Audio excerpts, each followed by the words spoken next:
A tarefa que tenho por desenvolver, e peço a Deus que me conceda a graça, é falar a respeito das Escrituras. Antes de começarmos, então, eu gostaria de ler um texto bíblico no livro dos Salmos, Salmo de número 19, de 7 até o verso de número 14, de forma alternada. A lei do Senhor é perfeita e restaura a alma. O testemunho do Senhor é fiel e dá sabedoria aos simples.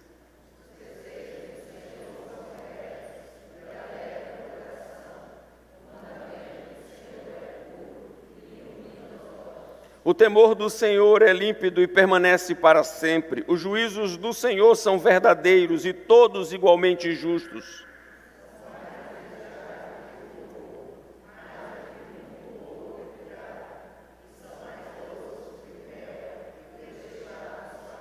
Além disso, por ele se admoesta o teu servo, em os guardar a grande recompensa.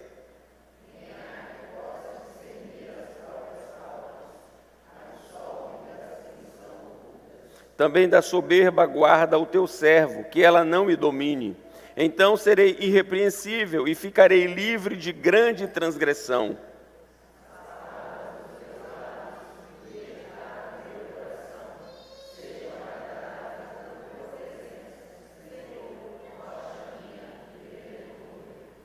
Meus amados irmãos, como introdução à nossa palestra, eu gostaria de destacar a importância do tema.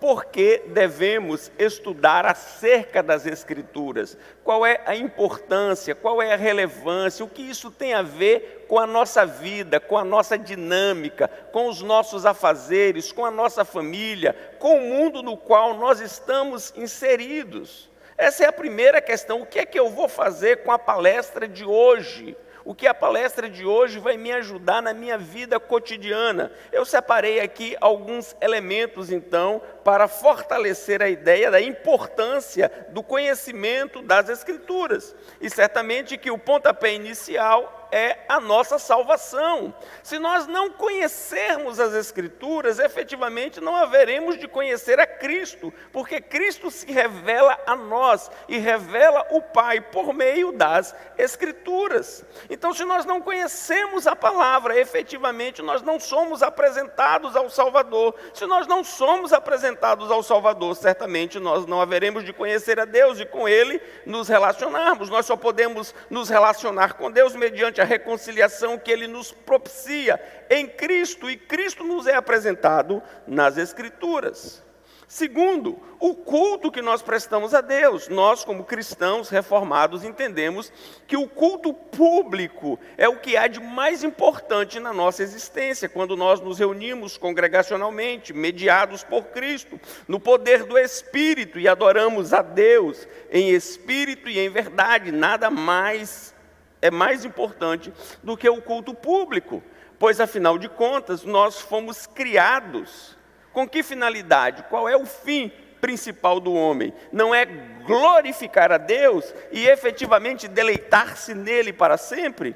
E como é que nós podemos cultuar a Deus se nós não conhecemos as Escrituras, uma vez que Deus requer ser adorado conforme Ele se revelou em sua palavra? Então, para adorarmos a Deus, precisamos das Escrituras. Mas a nossa vida diária, o nosso relacionamento familiar, como nós efetivamente lidamos com o trabalho, lidamos com o estudo, com a academia, como efetivamente lidamos com a sociedade, ou seja, a piedade só existe mediante o conhecimento das Escrituras, pois a piedade nada mais é do que a obediência à palavra de Deus. Você não pode ser um bom marido se não conhece a palavra de Deus. Você não pode ser uma boa esposa se não conhece a palavra de Deus. Nós não podemos ser bons pais se não conhecemos a palavra de Deus. Toda a nossa vida está efetivamente subordinada à palavra de Deus. Então, sem a palavra de Deus não há piedade, sem a palavra de Deus não há obediência à vontade de Deus para o nosso viver. E finalizo aqui falando a respeito de missões. Se nós guardarmos a Bíblia, não há como fazer missões. Porque o que é fazer missões? O que é evangelizar? Não é, porventura, ensinar aos outros aquilo que Cristo nos ensinou? Não é, porventura, ensinar a vontade de Deus revelada? O ID não está calcado em ensinar às pessoas tudo aquilo que os discípulos aprenderam de Cristo? Então, sem Bíblia não tem missões, porque sem Bíblia não tem mensagem. A mensagem que nós temos é extraída das Escrituras. Então você pode ver que a Escritura regula absolutamente tudo. É por meio da Escritura que conhecemos a Cristo, é por meio da Escritura que adoramos a Deus, é por meio da Escritura que nós nos relacionamos com as pessoas, é por meio das Escrituras que nós podemos cumprir a nossa missão. Nós adoramos a Deus e porque conhecemos o Deus verdadeiro, nós queremos que outros também conheçam a Deus e venham adorá-lo em espírito e em verdade. O nosso grupo aqui é um grupo heterogêneo. Temos várias faixas etárias e certamente expectativas distintas. Mas efetivamente estamos unidos no propósito de um conhecimento mais profundo das Escrituras. E eu quero incentivar você a estudar mais e mais o tema, qual seja as Escrituras. A importância das Escrituras na tradição reformada. E, por final, apresentar aqui algumas sugestões literárias, e eu espero que elas estejam aí. Se elas não estiverem, por favor, pode falar com o pastor Tiago, que ele vai dar um jeito de você alcançar. Qual é o meu objetivo particular aqui? Conduzir o participante a assumir um compromisso com Deus, objetivando aplicar todo o conhecimento adquirido ao longo do curso na vida diária.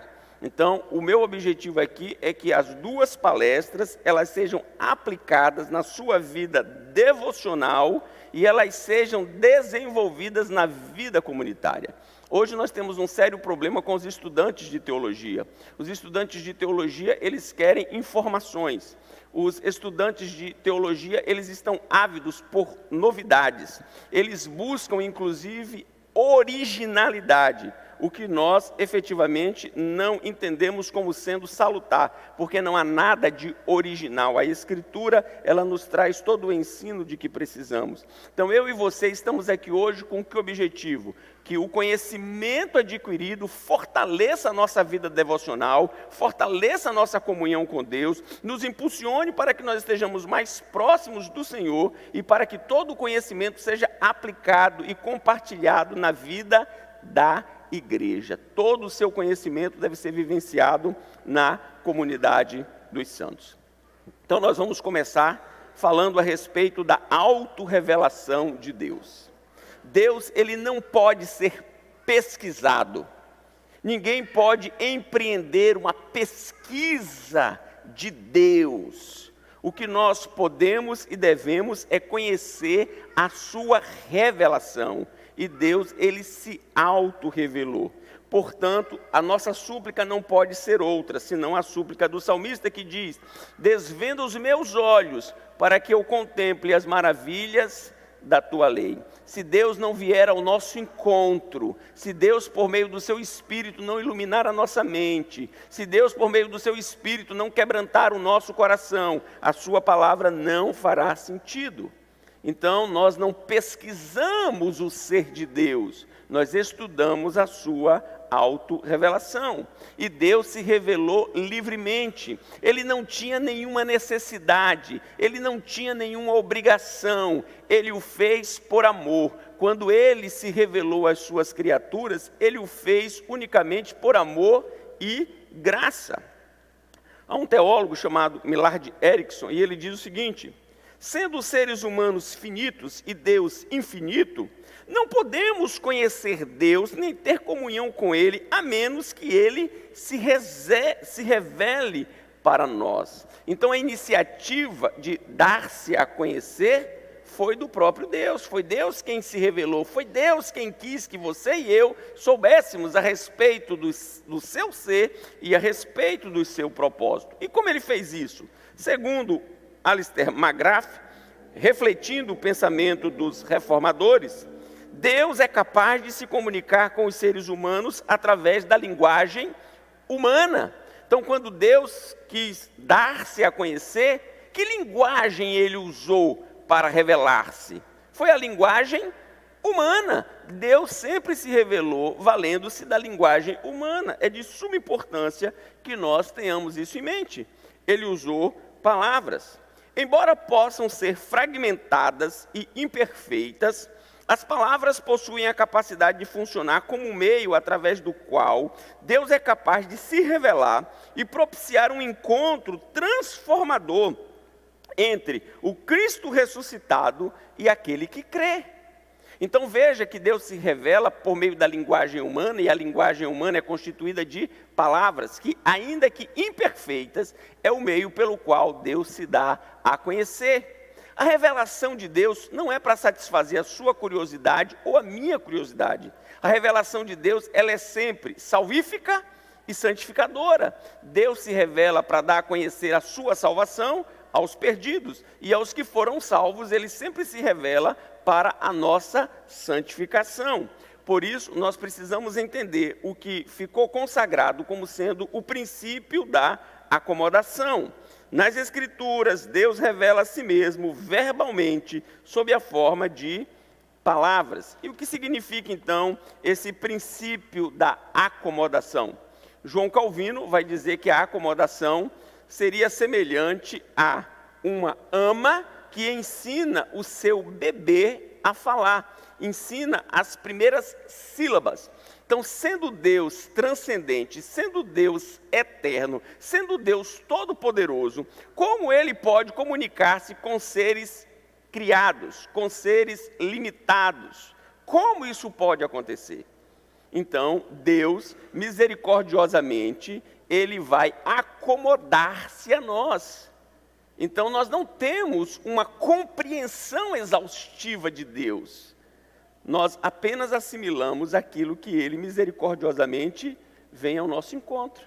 Então, João Calvino diz que Deus baixa da sua excelsitude e vem ao encontro de pessoas tão limitadas. Então, meus amados, a autorrevelação de Deus é algo extraordinário, porque Deus, na sua grandeza, está como que a balbuciar, a nos ensinar por meio de sílabas a sua grandeza, a sua glória e a sua majestade. A autorrevelação de Deus, ela ocorreu antes da queda. Deus se revelou ao homem antes da queda, e você tem textos aí como Gênesis 1, 27, 31, 2, 15 e 17. Deus comunicando ao homem no Éden a sua vontade. Deus instruindo o homem como ele deveria proceder. Então eu lembro os meus irmãos que a revelação, ela não é resultado da queda, porque ela acontece antes da queda. Deus revelou-se ao homem. E ela continua ocorrendo depois da queda, depois que o homem pecou, depois que o homem se rebelou, depois que o homem rompeu a comunhão com Deus. É muito importante que nós tenhamos isso em mente, por duas questões. Antes da queda, a nossa compreensão acerca da revelação de Deus, ela possuía um grau. Depois da queda, a nossa capacidade de compreensão da revelação de Deus passou para um grau inferior, porque agora, atingidos pelo pecado, ficamos muito, mas muito prejudicados na compreensão acerca da revelação de Deus. Como Deus se revela? Teologicamente, temos duas categorias para expressar a revelação de Deus. A primeira, nós chamamos de revelação geral. E o próprio Salmo de número 19 nos mostra acerca da revelação geral, quando ele diz, nos versos de 1 a 6. Os céus proclamam a glória de Deus, e o firmamento anuncia as obras das suas mãos. Um dia discursa a outro dia, e uma noite revela conhecimento a outra noite. Não há linguagem, nem há palavras, e deles não se ouve nenhum som. No entanto, por toda a terra se faz ouvir a sua voz, e as suas palavras até os confins do mundo. Aí pôs uma tenda para o sol, o qual, como noivo que sai dos seus aposentos, se regozija como herói a percorrer o seu caminho, principia numa extremidade dos céus, e até a outra vai o seu percurso, e nada refoge ao seu calor. Os céus proclamam a glória de Deus. É o que nós chamamos de revelação geral. Como ela pode ser definida? Assim, a revelação geral é Deus comunicando a respeito de si mesmo a todas as pessoas, de todos os tempos e de todos os lugares. A revelação geral alcança todas as pessoas, em todos os tempos e em todos os lugares. Então, nós podemos dizer, acerca da revelação geral, que ela tem uma característica que pode ser apresentada como sendo ampla, qual seja, todo ser humano, em todo o tempo e em todo lugar. Não há ninguém que possa dizer que não conhece acerca do ser criador, pois a criação dá testemunho de uma inteligência acima e além da inteligência das criaturas. Portanto, ninguém vai poder chegar diante de Deus e dizer que não tem conhecimento da sua existência, por conta da revelação geral. Ela alcança o americano, ela alcança o africano, ela alcança o asiático e ela alcança indistintamente, sem exceção, sem acepção. Ela é efetivamente geral. Contudo, a revelação que nós chamamos de geral, ela tem uma particularidade. Qual é a particularidade? Ela não revela Cristo. É o que nós chamamos de limitação. Na verdade, nós poderíamos chamar de condicionamento. Por quê? Porque a árvore, porque as estrelas, porque os peixes, eles não dizem como nós podemos ser salvos. Eles nos dizem que há um Criador, mas eles não nos ensinam como nós podemos nos relacionar com o Criador. Portanto, a nossa confissão de fé, a confissão de fé de Westminster, no capítulo 1, na primeira seção, diz assim: ainda que a luz da natureza e as obras da criação e da providência, de tal modo manifestem a bondade, a sabedoria e o poder de Deus, de tal modo que os homens fiquem inexcusáveis, contudo, não são suficientes para dar aquele conhecimento de Deus e da sua vontade necessário para a salvação. Na mesma linha, a confissão belga, no seu artigo 2º, diz assim: nós o conhecemos por dois meios. Primeiro, pela criação, manutenção e governo do mundo inteiro, visto que o mundo perante nossos olhos é como um livro formoso, em que todas as criaturas, grandes e pequenas, servem de letras que nos fazem contemplar os atributos invisíveis de Deus, isto é, o seu eterno poder e a sua divindade, como diz o apóstolo Paulo em Romanos 1:20. Todos estes atributos são suficientes para convencer os homens e torná-los indesculpáveis. Mas, segundo, Deus se faz conhecer ainda mais clara e plenamente por sua sagrada e divina palavra, isto é, tanto quanto nos é necessário nesta vida para a sua glória e para a salvação dos que lhe pertencem. Então, nós temos a revelação geral que nos é apresentada pelos seguintes meios. O primeiro, a criação. Nós já vimos ali no Salmo 19, versículos de 1 a 6. Segundo meio pelo qual o homem é objeto da revelação geral de Deus, a história. A história da humanidade não caminha sem um norte, não caminha sem um rumo. Há uma mão poderosa que conduz a história para o louvor da sua glória. Durante toda a pandemia, o mundo não estava sem norte, sem rumo, sem direção. Deus continuou controlando o mundo, apesar de nós não conseguirmos entender o que estava acontecendo. Mas Deus está sentado num alto e sublime trono. A história lhe pertence, e tudo haverá de culminar para o louvor da sua glória. Você está preocupado com o pleito que haveremos de ter daqui a alguns dias? Não se preocupe, Deus está no controle. Deus é Senhor da história. Deus haverá de conduzir todas as coisas para o louvor da sua glória. De todas as maneiras nós seremos ensinados e tratados.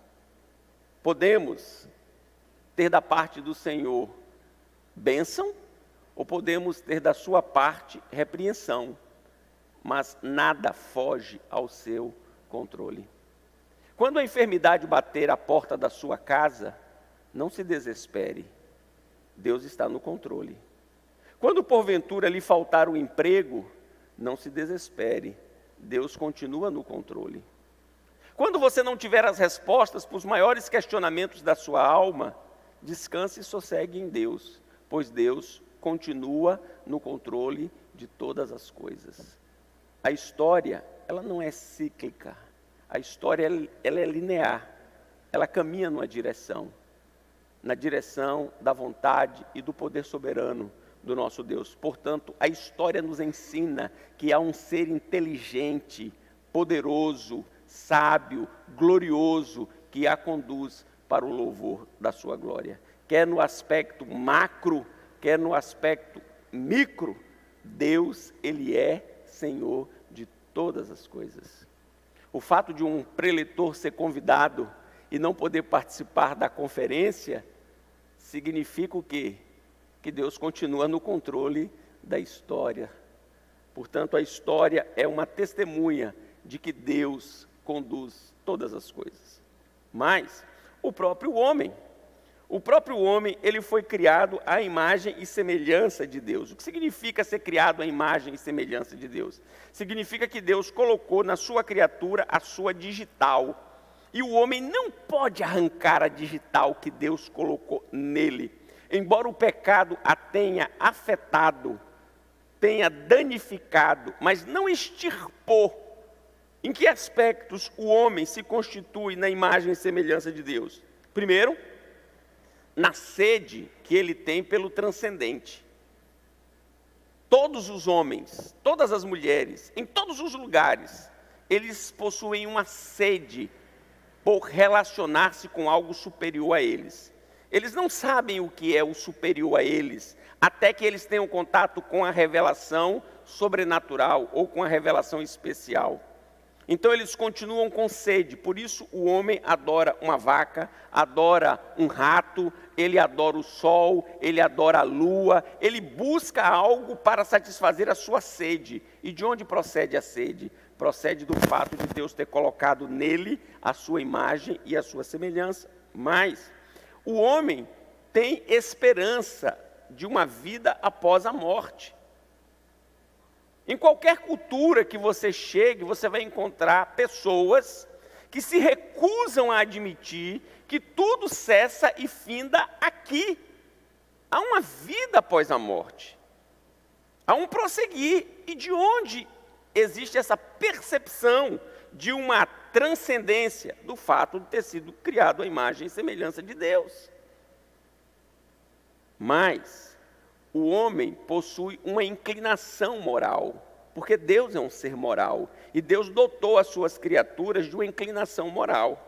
Nós sabemos o que é certo e o que é errado. As culturas podem divergir a respeito de certo e de errado, mas em toda cultura há uma classificação de certo e de errado. Então, quando nós falamos da revelação geral de Deus, como a revelação geral de Deus ela pode ser percebida? Ela pode ser percebida na criação, ela pode ser percebida na história, ela pode ser percebida nos seres humanos, que foram criados à sua imagem e semelhança. Que, portanto, tem uma sede de relacionar-se com o transcendente, tem uma esperança de vida após a morte, e recusa-se a viver sem um código de ética. E isso nós encontramos em todos os povos, por mais rudimentar que seja o código de ética, mas ali existe um código de ética, um código de conduta, um código de comportamento. E isso não é algo natural, é a manifestação de Deus na vida das suas criaturas. Porém, agora nós vamos para a revelação especial. que é diferente da revelação geral. Uma definição de revelação especial: automanifestação de Deus para certas pessoas em tempos e lugares definidos, permitindo que tais pessoas entrem num relacionamento redentor com Ele. Se anteriormente, na revelação geral, esta revelação era para todas as pessoas, em todos os lugares e em todos os tempos, na revelação especial, não. Essa revelação é para certas pessoas, em determinados tempos e em determinados lugares. E sempre com o objetivo de trazer o quê? Salvação. Deus se revela pós-queda para trazer e apresentar ao homem a salvação. Suas características, o autor aos Hebreus, no capítulo 1, verso 1, nos diz: havendo Deus outrora falado muitas vezes e de muitas maneiras aos pais pelos profetas, ele nos mostra então que esta revelação especial de Deus, ela é, em primeiro lugar, particular. Havendo Deus outrora falado muitas vezes e de muitas maneiras aos pais, não a todos, mas aos pais. Ela é progressiva, ou seja, o conhecimento que Adão possuía de Deus era um conhecimento menor do que o conhecimento que Noé desfrutou de Deus. E o conhecimento de Noé era menor que o conhecimento de Abraão. E o conhecimento de Abraão era menor que o conhecimento de Moisés. Então, a cada época, Deus foi se revelando. E o conhecimento acerca de Deus e do seu propósito foi se ampliando. Portanto, a revelação especial, ela teve como característica o fato de ser progressiva. E mais, ela foi apresentada de uma maneira diversificada, falado muitas vezes e de muitas maneiras. Como então nós podemos entender essa revelação especial de Deus, essa revelação sobrenatural de Deus? O Senhor Jesus nos mostra a respeito disso quando ele confronta os seus adversários, os fariseus, conforme registro em João capítulo 5, versículo 39. O Senhor Jesus Cristo, disputando com os fariseus, disse: examinais as Escrituras, porque julgais ter nelas a vida eterna, e são elas mesmas que testificam de mim. Você quer conhecer a Cristo? Se volte para as Escrituras. Você quer conhecer mais de Cristo? Medite nas Escrituras. Você quer conhecer mais de Cristo? Apegue-se às Escrituras, porque são as Escrituras que testificam de Cristo. Como é que nós podemos, então, ter em mente esta revelação especial de Deus? Em primeiro lugar, ela teve um caráter pessoal. Deus se comunicou com pessoas. Deus se comunicou com Adão, Deus se comunicou com Moisés, Deus se comunicou com Abraão, Deus se comunicou pessoalmente, é uma comunicação pessoal. Mas ela é uma comunicação que ocorre de forma antrópica, ou seja, valendo-se daquilo que é pertinente ao homem, como, por exemplo, um sonho. Deus revelou uma mensagem a José, o pai afetivo do Senhor Jesus, o esposo de Maria, por meio de um sonho. Aquilo é algo antrópico, é próprio da natureza humana. Os homens sonham. Nota de rodapé: Deus não sonha. Essa história dos sonhos de Deus, isso é conversa furada. Deus não sonha, Deus tem propósito. Sonho não, nós é que sonhamos. E Deus, usando o meio antrópico, ou seja, o que é comum ao homem, ele se revelou. Mas, por meio analógico, ou seja, por meio daquilo que é compatível com a nossa realidade. Exemplo, João 3,16. Porque Deus amou o mundo de tal maneira que deu seu Filho unigênito, para que todo aquele que nele crê não pereça, mas tenha a vida eterna. Quando eu digo que Deus amou, você sabe do que eu estou falando. Por quê? Porque você também ama. Você sabe a força do amor. Então, não estou falando de nada que fuja à sua experiência e ao seu cotidiano. Quais são, então, os meios para a revelação especial de Deus. Então eu separei aqui alguns meios para essa revelação especial de Deus. O primeiro meio são os eventos históricos. Deus se revelou por meio da história. Dou alguns exemplos. O dilúvio, a Torre de Babel, o chamado de Abraão, as pragas no Egito. Cada acontecimento tem um lugar na história e por meio de cada acontecimento Deus se revelou, Deus se deu a conhecer, Deus explicou o que o fato histórico representava. Então, Deus se revelou extraordinariamente por meio de eventos históricos. No Novo Testamento nós temos o nascimento, a morte e a ressurreição de Cristo, Pentecostes e a conversão de Saulo. Então nós precisamos atentar para a revelação sobrenatural especial de Deus por meio dos eventos históricos. Depois, por meio de um discurso divino. É de suma importância que nós tenhamos isso em mente. Ou seja, Deus falou de forma compreensível, falou na linguagem do ouvinte. Exemplo, Jeremias 18:1, palavra do Senhor que veio a Jeremias dizendo. Então Jeremias ouviu a voz de Deus, como outros ouviram, e nós temos aqui textos bíblicos falando a respeito disso. Mas também temos na Bíblia um discurso que é chamado de silencioso, que é um discurso que ocorreu por meio de sonhos, Números 12, versículo 6, ou de visões, como o caso do profeta Isaías.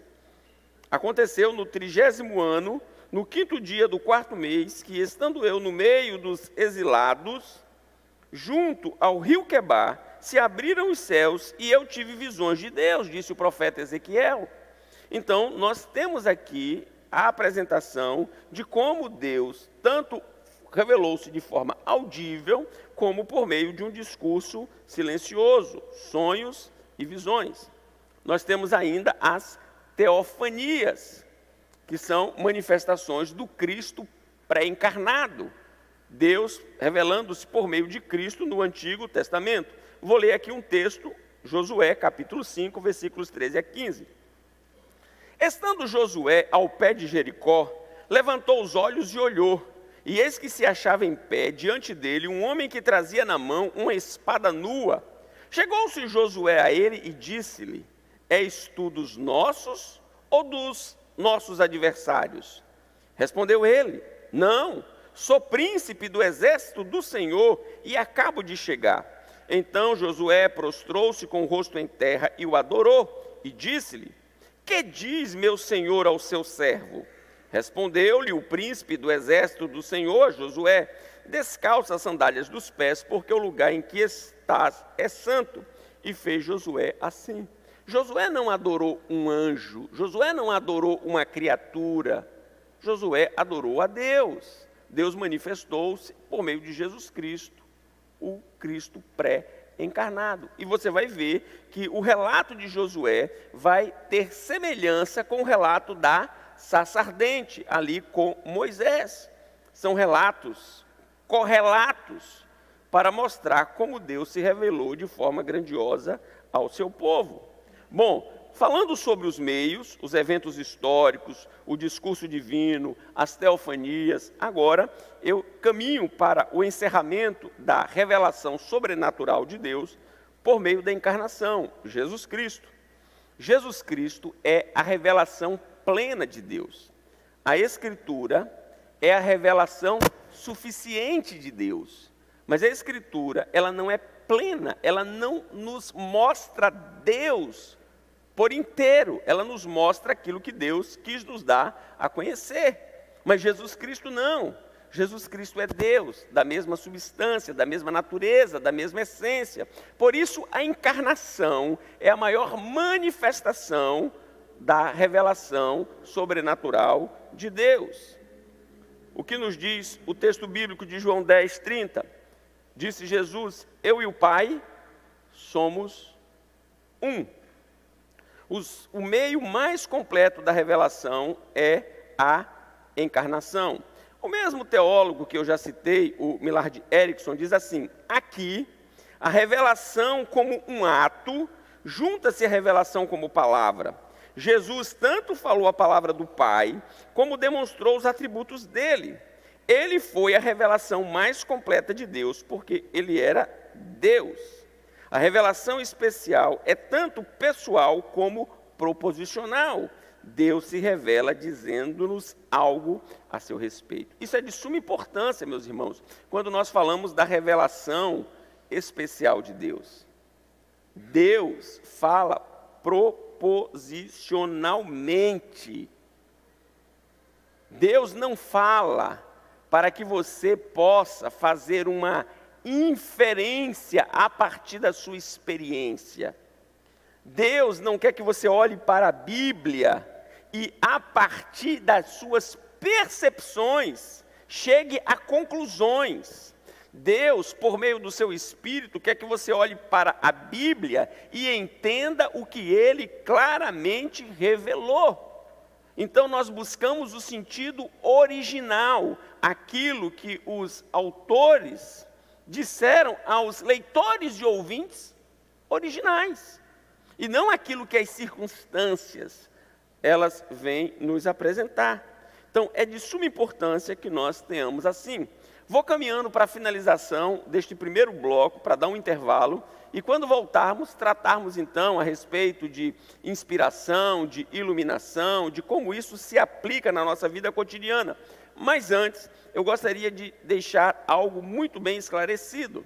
Nós falamos sobre a revelação geral, e agora estamos falando sobre a revelação especial ou sobrenatural, que Deus nos deu a conhecer por meio dos eventos históricos, do discurso divino, seja ele audível ou silencioso, por meio das teofanias e, por fim, por meio da encarnação. Contudo, como é que nós podemos conhecer todo o conjunto da revelação especial de Deus? Por meio da Escritura. Então, é lógico que a Escritura é o registro da revelação especial de Deus. A Escritura não é a revelação em si, mas a descrição, o registro que pode ser conhecido da revelação. Quem disse isso foi Herman Bavinck, e ele não quis desmerecer a Escritura, ele só quis nos mostrar que tudo que Deus foi servido que nós conhecêssemos, de toda a revelação ao longo dos séculos, Ele mandou compilar nas Escrituras. Então, as Escrituras é o registro da revelação de Deus. Isso é o sinal de que está na hora de eu encerrar. Mas antes, eu desafio você. Você quer ouvir a voz de Deus? Você tem vontade de ouvir a voz de Deus? Se você tem vontade, volva os seus olhos para as Escrituras. Porque Deus só fala conosco por meio da sua palavra. É aqui que está o registro daquilo que Deus quis que nós soubéssemos a seu respeito e no seu propósito. Volva o seu olhar, mas o faça com humildade, na mesma perspectiva do salmista, que foi como nós começamos. Desvenda os meus olhos, para que eu possa contemplar as maravilhas da tua lei. Precisa ser a nossa oração todos os dias, porque se não for assim, nós olhamos para a Bíblia e não achamos beleza alguma, e não achamos prazer algum, e não achamos contentamento algum. Portanto, diga a Deus diariamente: desvenda os meus olhos, ilumina a minha mente, quebranta o meu coração. Só assim eu poderei efetivamente me alegrar no registro da tua revelação. Que Deus nos abençoe. Nós vamos para um breve intervalo. Por favor, volte. Não fique lá. Volte, porque nós temos mais algo a apresentar a vocês.